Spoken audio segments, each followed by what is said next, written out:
Relation toxique. Alors, je suis pas un expert de la définition peut-être psychologique de ce qu'est une relation toxique, mais je vais vous donner une définition, je pense, avec laquelle on sera un petit peu tous d'accord. Une relation toxique, c'est quoi? C'est quand vous êtes en relation avec quelqu'un ou quelque chose qui, bien que ça puisse vous apporter de bonnes choses, ça vous en apporte aussi des mauvaises, et ce de façon significative. Voilà. Et donc ça veut dire que la relation vous fait du mal, tout bêtement. Donc une relation toxique, c'est finalement une relation dans laquelle vous recevez de la maltraitance, que ce soit à toute petite dose ou à très grande dose. Voilà. Et en fait, je voulais parler de ça parce que j'ai réalisé qu'on a tous une relation toxique, et je vais dire laquelle après, et qu'en fait on s'en rend pas forcément compte. Et je pense que c'est ça en fait quelque chose en fait, qui est très important avec les relations toxiques, c'est qu'en fait c'est quand on s'en rend compte que la relation peut être modifiée, changée, parfois cesser. Mais c'est vrai que tant qu'on ne se rend pas compte, alors parfois on s'en rend compte et on reste dedans aussi, mais souvent aussi on se rend pas compte, et voilà, et c'est peut-être d'autres qui viennent nous le dire. Alors donc évidemment on a peut-être tous été dans des relations où ça se passait parfois pas très bien, ou alors ça se passait très bien au début puis après ça se passait moins bien, et puis on reste quand même dedans parce qu'il y a peut-être encore certains avantages ou certaines émotions agréables, et puis on finit quand même par se rendre compte que ça va de moins en moins bien. Et puis c'est devenu donc toxique, et puis à un moment donné, peut-être qu'on décide de mettre les points sur les i, ou d'agir pour que ça s'arrête. Mais voilà, j'ai envie de prendre un cliché, mais un exemple qui existe bien sûr encore beaucoup. Enfin beaucoup, je connais pas les pourcentages, je connais pas les stats. Mais ce qui est sûr, c'est que ça existe. C'est par exemple donc les femmes battues. Alors les femmes battues, gros sujet de société, même si je me rends pas compte de combien sont touchés exactement. Mais je pense qu'il y a dans les femmes battues, il y a je pense qu'il y a une catégorie de femmes qu'on peut tous connaître, plus ou moins. Enfin, connaître, je veux dire, pas connaître des femmes qui sont dans cette catégorie, mais connaître cette catégorie-là de façon conceptuelle.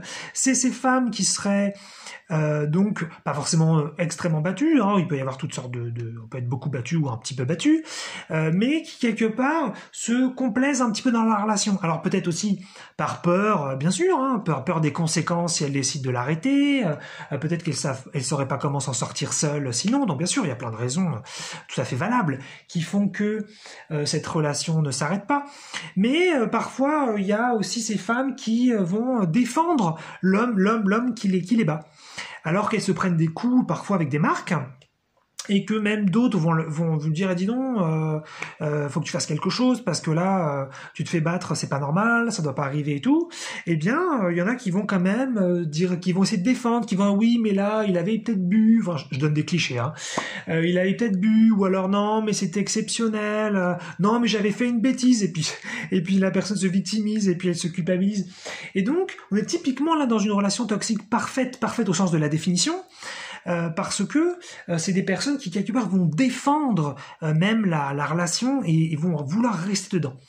Et même si bien sûr il peut y avoir peur que ça cesse, mais parfois il y a une volonté de rester dedans. Et là on est sur, quand j'avais parlé de sous-personnalité, chez moi j'avais découvert ce que j'avais appelé la maltraitante, et on est exactement là-dessus.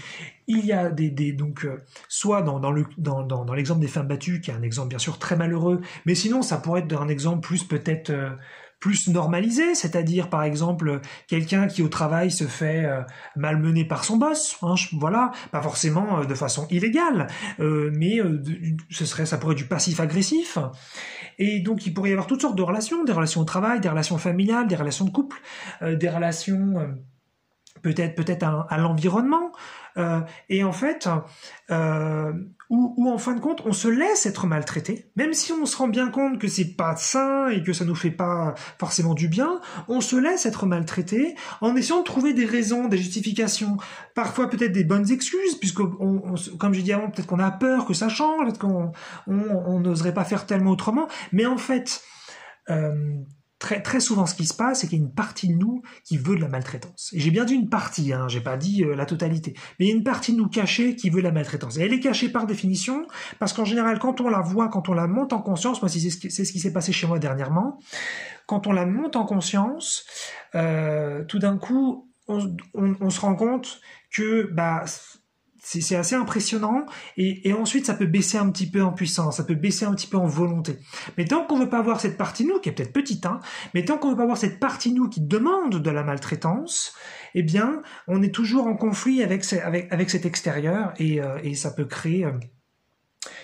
ça peut créer un cycle infini, ce qui fait que même quand après on sort de la relation de couple dans laquelle on était maltraité, ou de la relation de travail ou autre relation, eh bien très souvent ce qui se passe c'est qu'on va tomber dans une autre similaire plus tard dans le temps, parce qu'on a toujours cette petite partie de nous qui demande de la maltraitance. Donc, bien sûr, je suis pas sur la culpabilité là. Hein. Moi-même, j'ai vu ça chez moi. Ça m'a impressionné. Au début, je voulais pas l'avoir. J'étais dans le déni. Les premières fois où j'ai vu ça chez moi, où j'ai commencé à monter ça en conscience, qu'il y avait des choses négatives qui m'arrivaient et qu'il y avait une petite partie de moi qui disait tout bas, il fallait vraiment écouter, qui disait ah ouais c'est bien, j'aimerais que ça continue. Et au début, je me souviens, je voulais pas l'entendre. J'ai dit non, c'est pas vrai, c'est pas là, ça existe pas, j'ai pas ça en moi. Il m'a fallu beaucoup de temps finalement pour être vraiment à l'écoute de cette maltraitance interne et d'oser la voir. Et même aujourd'hui, je suis encore un peu mal à l'aise. Je peux en parler, ça me dérange pas, mais j'ai du mal quand même, je me sens pas à l'aise avec cette idée que j'ai une partie de moi qui en demande. En tout cas, ce que j'ai remarqué, et c'est ça aussi un petit peu le message positif que je voulais faire passer, c'est que depuis que j'ai osé quand même la voir un peu en face, elle a baissé et elle en demande moins. Donc c'est sympa, hein. Ça veut dire, déjà, sur des sujets, je reçois moins de maltraitance qu'avant. Voilà. Mais bon, peu importe, après, il y en a qui vont peut-être pas faire ce travail de conscience, et c'est pas, voilà, chacun son chemin, il n'y a pas de souci.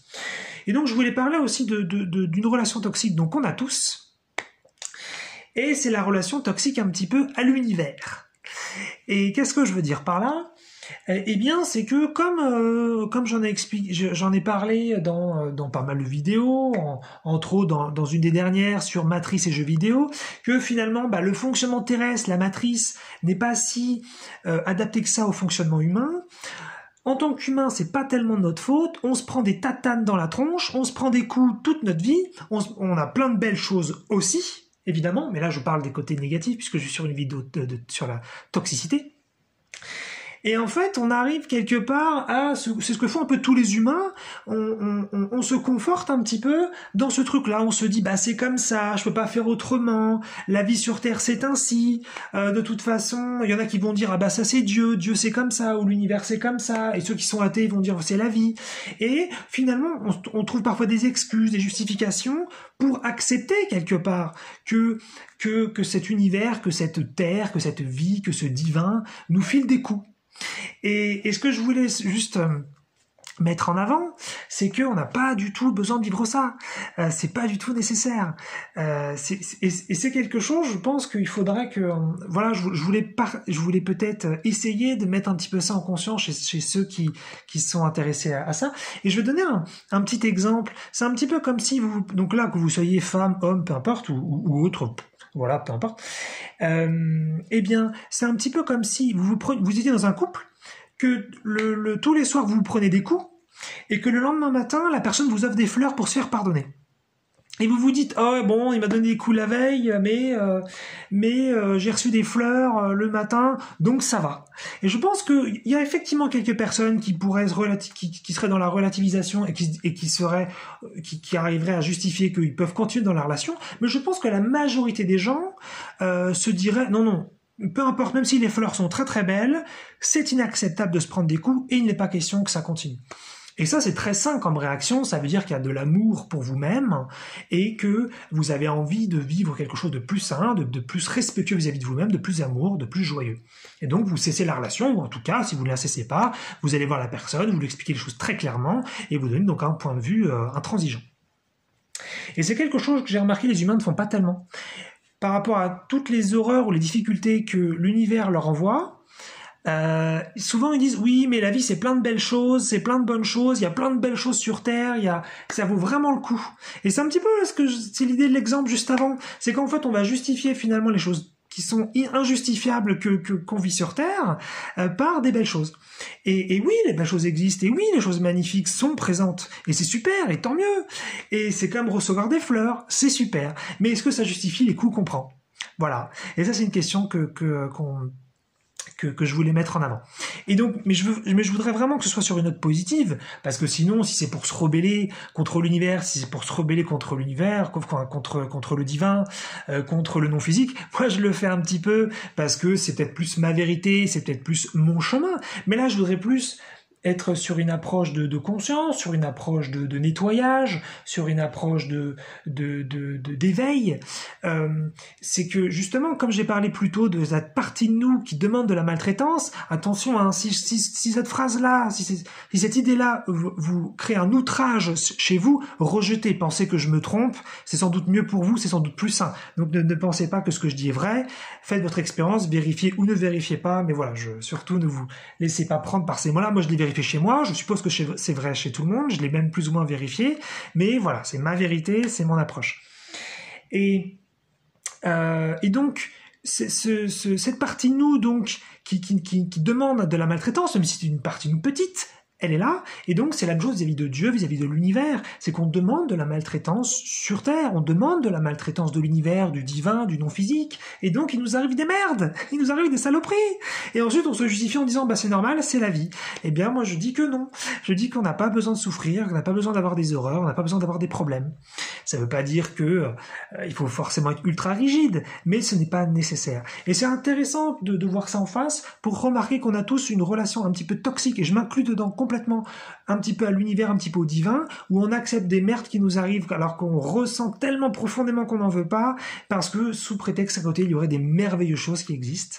Eh bien, je ne suis pas en accord avec ça, même si vous êtes dans une relation merveilleuse, et que je sais pas, vous êtes à quelqu'un de très très très riche, et puis de très très gentil à 80% du temps, et puis de très intelligent, et puis peut-être de très créatif, mais qui vous donne des gros coups dans la gueule tous les soirs, je pense que pour la majorité d'entre nous, on dirait non à la relation.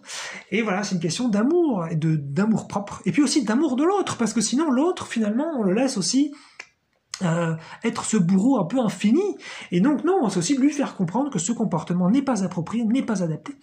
Et c'est un petit peu ça aussi, dire ça au divin, dire ça à nous-mêmes, dire ça aux autres, que nous nous aimons, que nous voulons être amour, que nous voulons aimer, et que nous ne souhaitons pas nécessairement être dans une dimension dans laquelle on se prend des coups. Voilà. Même si après on peut être pragmatique, et dire ça ne veut pas dire que ça les enlève dans les 5 minutes ou bientôt, évidemment. Et voilà. Donc voir un petit peu cette relation toxique potentielle qu'on a tous. Si après vous pensez que c'est simplement ma vérité et que vous voyez pas ça du tout comme ça, absolument légitime, absolument valide. Hein, c'était juste une approche, juste un partage. Mais en tout cas, peut-être, hein, si vous pouvez regarder un petit peu la partie de vous qui vous demande des choses difficiles qui vous arriveraient.